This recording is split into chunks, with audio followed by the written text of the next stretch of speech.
DNA is two molecules held together by two hydrogen bonds. One of those molecules are made up of tiny subunits called nucleotides.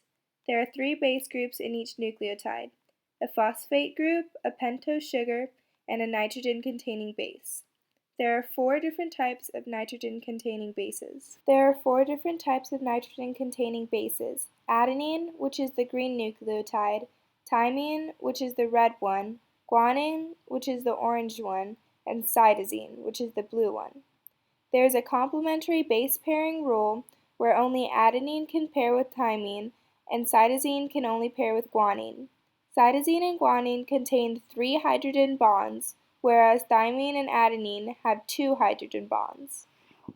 As you can see, the base pairs are the rungs of the DNA which run anti-parallel to each other, which means they do not run parallel to each other, and the phosphate sugar is the backbone of the DNA.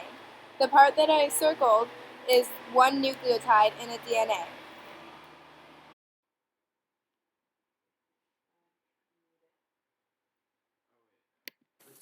Transcription is the creation of RNA under the code of DNA. This reaction, catalyzed by RNA polymerase, occurs in the nucleus of cells.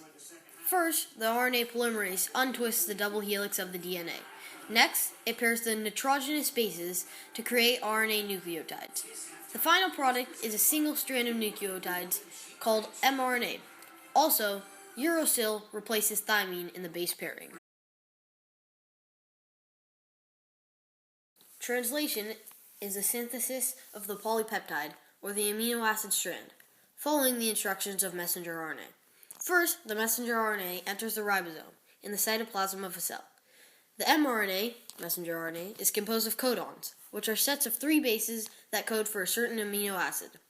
Certain codons signal the beginning of the amino acid strand and the termination of creation of the amino acid strand. These codons match up with an anticodon on the end of transfer RNA, or tRNA.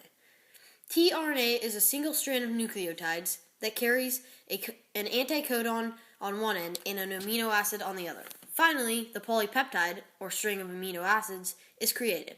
The tRNA matches up with a certain codon, adding more amino acids to the strand until a stop codon terminates the creation of the polypeptide. There are 4 stages to folding the amino acids: primary, secondary, tertiary, and quaternary.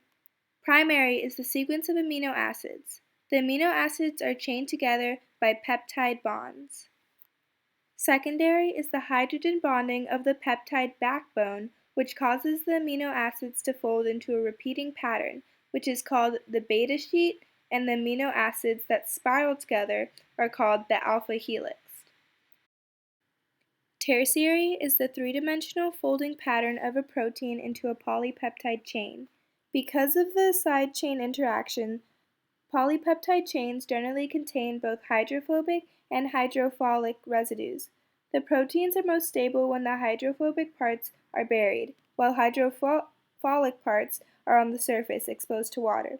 So hydrophobic residues are more often surrounded by other parts of the protein, excluding water, while charged residues are more often on the surface. And lastly, quaternary. Quaternary is the protein structure of one or more amino acid chains.